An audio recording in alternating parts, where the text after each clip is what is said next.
सभी को मेरा नमस्कार। मैं कीर्ति मोरोलिया सदीनामा नामक पत्रिका के माध्यम से मैं जुड़ी हूँ और उसी के माध्यम से आपके सामने प्रस्तुत हूँ। मैं कुछ अपनी कविताएं यहाँ प्रस्तुत कर रही हूँ। सर्वप्रथम मैं शिक्षक के रूप में भी हूँ और शिक्षक ही किताबों के महत्व के विषय में जो जानकारी देने की कोशिश करता है उसको मैं बताने का प्रयास कर रही हूँ।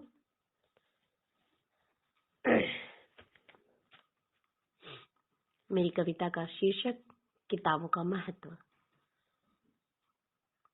किताबें जो जीवन की आनंद दाता है, किताबें जो जीवन की आनंद दाता है, किताबों से हमारा जन्म जन्म का नाता है। किताबों से हमारा जन्म जन्म का नाता है। इनके बिना हमारा जीवन अधूरा, इनके बिना हमारा जीवन है अधूरा। इन्हीं को पढ़कर हमारा जीवन होगा पूरा। काट लेते हैं लोग आपसे अपना रास्ता। किताबें ही आपको ले जाती हैं और दिखाती हैं नया रास्ता। किताबें ही जीवन का मूल्य ज्ञान है, किताबें ही जीवन का मूल ज्ञान है। किताबों से ही हमारा मान सम्मान है। देखिएगा, मैंने किताबों के महत्व को लेके ही कुछ लिखने का और बताने का प्रयास किया है कि किताबों से ही हमारा मान सम्मान है और किताबों से ही जीवन चलता है। इसके बिना भला क्या कभी कुछ मिलता है। आज हम पढ़े लिखे नहीं होंगे तो हम कैसे देश को तरक्की की राह दिखा पाएंगे। और आज के समय में किताबें अमूल्य हैं। यही तो समय है कि वह बहुमूल्य है। ऐसे ही भला कोई महान नहीं बन जाता, ऐसे ही भला कोई महान नहीं बन जाता। जब भी पढ़ेंगे महापुरुषों को हम, जब भी पढ़ेंगे, देखिए पढ़कर ही हमें ज्ञान मिलता है। इसीलिए मैं बताने का प्रयास कर रही हूँ कि जब भी पढ़ेंगे महापुरुषों को हम, उनकी किताबों से ही हमारा गहरा नाता है। यूं ही नहीं कोई महान बन जाता है। और हमारे अंदर भी मानवता तभी जगेगी, हमारे अंदर भी मानवता तभी जगेगी, तभी ज्ञान की गंगा बहेगी जब किताबें हमारे आसपास रहेंगी, जब किताबें हमारे आसपास रहेंगी।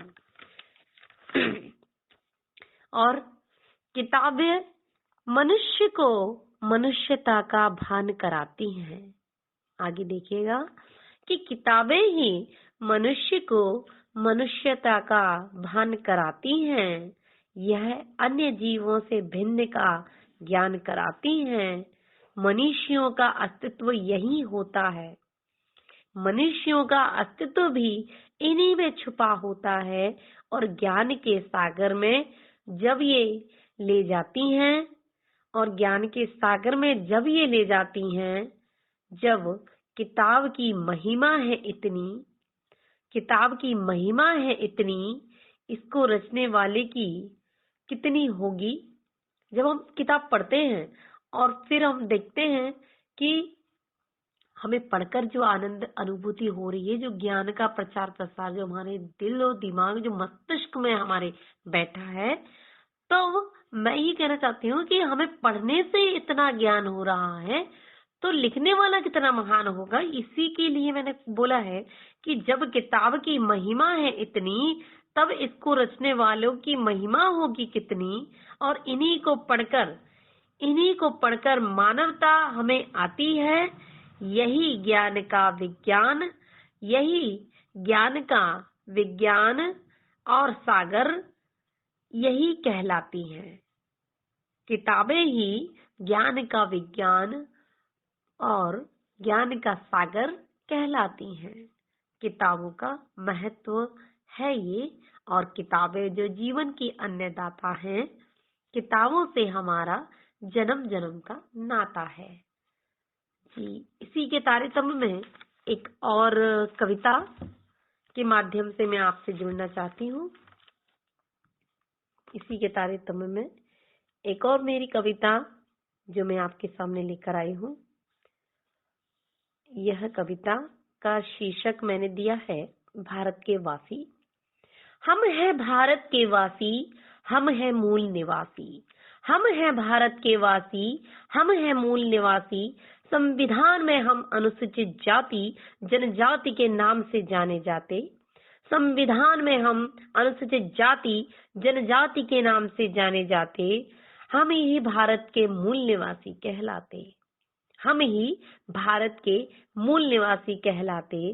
संविधान में हमको 5वीं 6वीं अनुसूची में जो अधिकार मिले, उन्हीं के पालनार्थ आज हम पढ़े लिखे। उन्हीं के पालनार्थ आज हम पढ़े लिखे और रहे सदा जंगल में धरती को उपजाऊ किया। रहे सदा जंगल में धरती को उपजाऊ किया। हम मेहनत कश हैं भाई, हम मेहनत कश हैं भाई। हमने ही देश को अन्न का भंडार दिया। हमने ही देश को अन्न का भंडार दिया। और हम कर्मकार हैं इस देश के। हम कर्मकार हैं इस देश के। हमसे ही यह धरती ये जंगल हरे भरे हैं। इसकी रक्षा की खातिर हम पहरेदार बनकर खड़े हैं। ये एक आदिवासी की भाव है, ये आदिवासी की आवाज है। और हमारे जो मूल निवासी जो कहे जाते हैं, उन्हीं का ये मैंने कविता में डालने का प्रयास किया है कि हम ही कर्मकार हैं और हम ही इस जंगल के देखभाल करने वाले हैं, ये उन्होंने कहा है। और हम कर्मकार हैं इस देश के। हमसे यह धरती हरी भरी है। इसकी रक्षा की खातिर हम पहरेदार बनकर खड़े हैं। और कृषि की नींव भी हमने रखी है। हमसे ही धरती हरी भरी है। हमने चित्रकला शिलाओं का इतिहास रचा है। हमने चित्रकला शिलाओं का इतिहास रचा है। मेहनत के दम पर भारत का दरबार सजा है। और हम भारतवासी हैं, हम ही मूल निवासी हैं। यही इस कविता के भाव हैं। और मैं आप सबका तहे दिल से शुक्रिया करना चाहूंगी। बहुत बहुत धन्यवाद, बहुत बहुत शुक्रिया।